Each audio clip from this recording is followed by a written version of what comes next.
Hello students, today we meet again. In the last lecture we had taken up blood circulatory system, and as I had informed you, it comprises of three components. First, the blood itself, then the blood vessels and the heart. In the last lecture we had studied in detail about the blood and its cellular components. Today we'll study the blood vessels. This is a very small topic but very important one to know. Now let's begin with the types of blood vessels.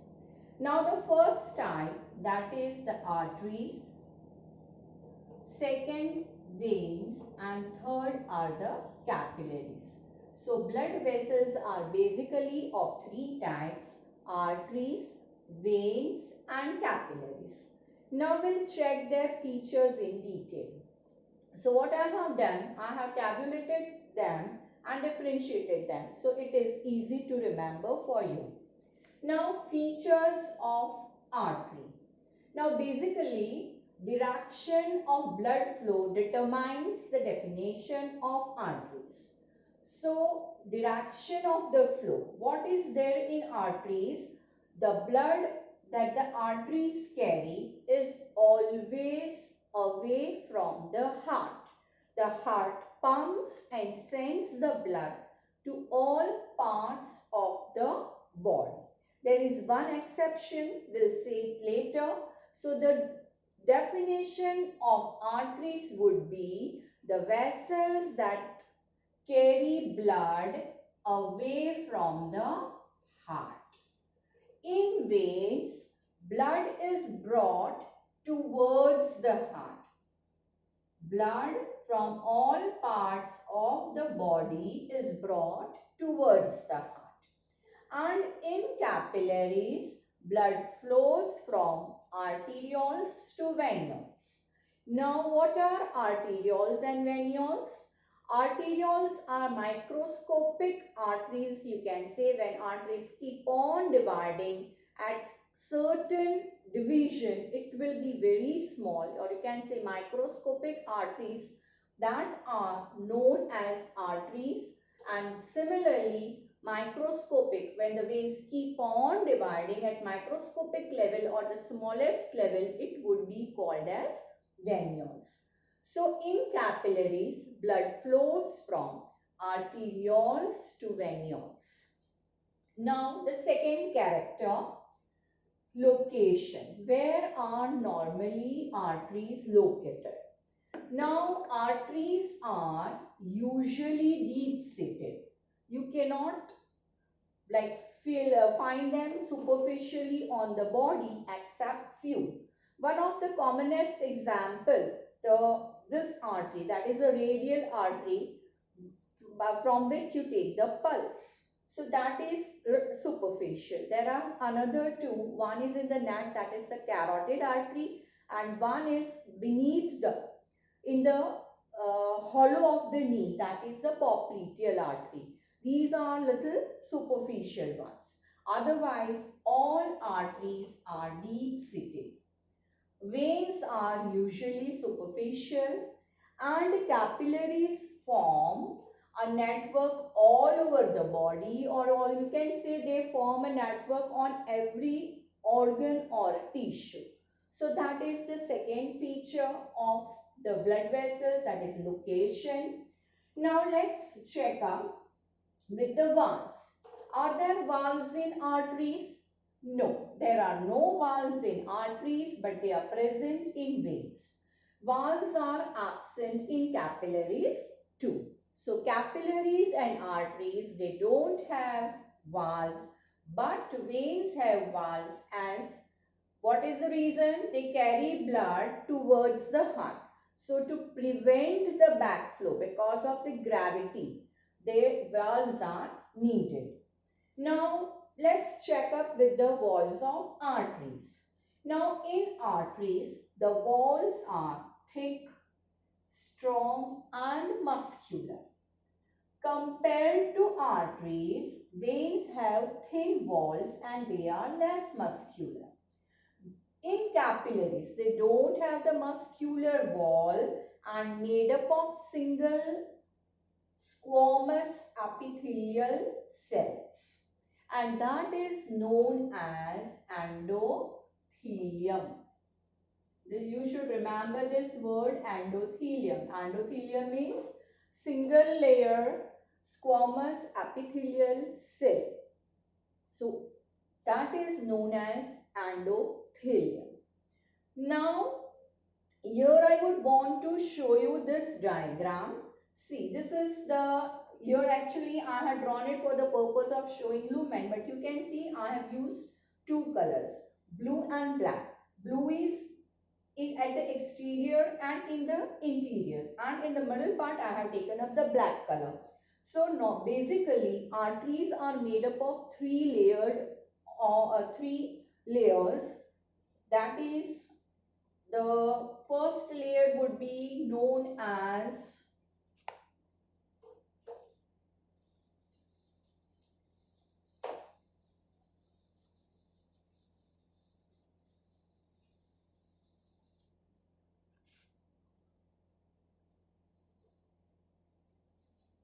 walls, outermost layer, that is made up of tunica externa. Middle layer, that is tunica media, and the innermost is tunica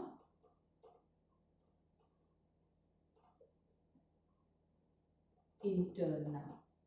So this is the reason why I have used three colors. So thick walled arteries are thick walled, made up of three layers, that is tunica externa, tunica media and tunica interna. Similarly in veins also it is made up of tunica externa, media and interna. But capillaries are made up of single squamous epithelial cell, and that is known as endothelium. Okay. Now we take up the kind of blood that flows in arteries. Now arteries carry oxygenated blood normally, but there is an exception, that is of pulmonary artery. Pulmonary artery carries deoxygenated blood. In veins, there is carriage of deoxygenated blood except of pulmonary vein. And in capillaries, blood changes from oxygenated to deoxygenated kind of blood. Now, what do you mean by oxygenated blood? Oxygenated blood means it is the arterial blood where the oxygen concentration is very high, and deoxygenated normally is the venous blood which is having high concentration of carbon dioxide. But please bear in mind, you don't say pure blood and impure blood. It is always oxygenated and deoxygenated blood. So that is regarding the type of blood. Now lumen. Lumen means the middle part through which the blood is going to flow, this part. Now it is narrow in artery as it has thick walls. It is wide, the lumen is wide, this portion. The lumen is wide in vein as comparatively it has thin wall. And in capillaries, the lumen is very small, as you can see in the small figure I have drawn. Now, the blood pressure. The blood pressure means the pressure exerted by the blood while flowing in the blood vessel. Now, blood pressure in artery is high. Blood pressure in veins is low, and blood pressure exerted in capillaries is extremely low. So that is the difference. Now the another feature, that is distribution of blood. Now I had told you probably in the first lecture, human body has about 5 to 5.5 liters of blood on an average. There is a difference between male and female. In males it would be about 5.5 liter. In females it is 5 liter. So out of all this total blood, arteries contain about 15% of the blood. Out of the 5 liter, 15% of the blood is the arterial blood. Veins contain about 64% of blood and 5% that is the capillary blood. Now what about the rest? Heart has about 7% and pulmonary vessels has about 9%. So that amounts to total of 100%. Now blood flow. How does the blood flow in arteries, veins and capillaries? How is the character? So your blood flows rapidly with jerks as there is high pressure in it. As you can see, walls are thick, pressure is high. So what would happen? Definitely blood will flow rapidly with jerks. How do you take the pulse? You can feel the jerk over here. You can feel something.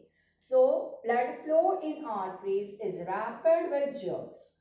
In veins, the blood flow is smooth and without jerks. And here, as you can see, arterial this lumen, capillary lumen is small and pressure is also extremely low. The flow of the blood would be smooth in capillary blood.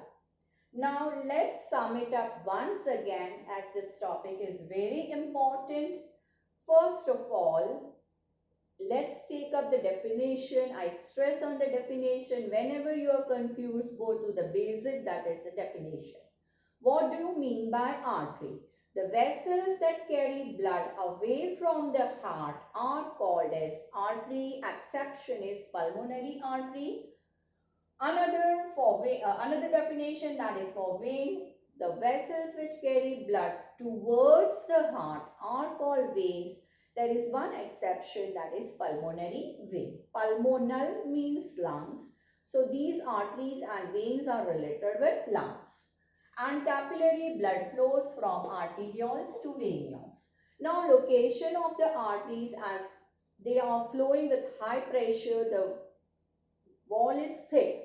They need to be put under, not superficially, little bit deep seated. So they are deep seated, veins are superficial and capillaries form a network all over the body and tissues and organs, so that there is easy exchange of nutrient, gases and waste. Actually, exchange of nutrients, gases and waste happens at the capillary level. Okay. Now, valves are absent in blood, these arteries, they are present in veins and they are absent in capillaries. Walls of arteries are thick, strong and muscular. I told you it is made up of 3 layers. Both veins and arteries are externa, media and interna. There are still some parts of interna which those details will not go right now. Now, veins are comparatively thin-walled and less muscular, and capillaries, they lack muscular wall but made up of endothelium, that is single layer squamous epithelial cell. Type of blood, that is arterial blood, is always oxygenated. Exception, that is pulmonary artery, deoxygenated blood, except pulmonary vein. And here blood flows from artery towards the vein. So it is oxygenated to deoxygenated. I'll show you the diagram in the end. The lumen of artery is narrow compared to vein. So which vessel has the widest lumen? So it becomes veins. Smallest is in capillaries. Now blood flows with high pressure in arteries, low pressure in veins and extremely low pressure in capillaries. Distribution of blood. Out of total blood, 15% of the blood is in the arteries, 64% is in the veins and 5% in the capillaries. 7% of total blood is in the heart and 9% in the pulmonary vessels. Now blood flows with jerks in arteries, blood flows smoothly in veins, and there is a very smooth flow in capillaries. Now, blood circulatory system can be divided into two kinds, that is open blood vascular system and closed blood vascular system. Now, this is a very small topic. Blood vascular system. First is the open vascular system, and second is closed vascular system. Now, what do you mean by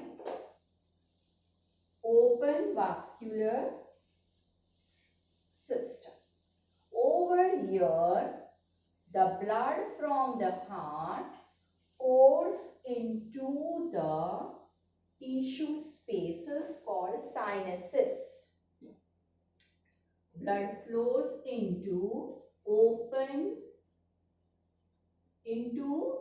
from the heart, it is into tissue spaces called sinuses. So what happens? Each and every cell is directly accessible to the blood. But in closed vascular system, blood flows in a circuit. The whole journey of its circulation is in vessels. So here the cells are not in direct contact with the blood. The tissues are not in direct contact with the blood. Now, example for open vascular system, it would be arthropods. You know the largest phylum, arthropods, and mollusca. And in closed vascular system, it is annelids, annelida, and vertebrates. Okay, so you understand the difference between open vascular system where blood flows into spaces, that is called blood sinuses, and all the cells are in direct contact with the blood. And over here, blood flows in closed circuit or through the vessels or through the blood channels, and it is not in direct contact with the tissue cells. I've given you the examples in open circulatory or open vascular system. It is arthropods and mollusca, and in closed vascular system, it is annelida and vertebrates. So today we studied blood vessels and the differences, which is very important topic. Please try to remember definitions of all and blood vascular system. There is a small thing. Blood circulatory system can be divided into coronary circulation, blood circulatory system can be divided into, first is coronary circulation, means circulation which happens in the heart itself, blood circulation in heart. Second is pulmonary circulation, that is in lungs. And the last is systemic circulation, that is rest of the body, that is in all systems. So you can also divide blood circulatory system into coronary circulation, that is circulation in heart, pulmonary, that is related with lungs, and systemic circulation, that is rest of the body. Now that's all for today. In the next lecture, we'll take up structure and working of heart. Till then, please do like, Subscribe. Please subscribe, share and comment. Stay tuned.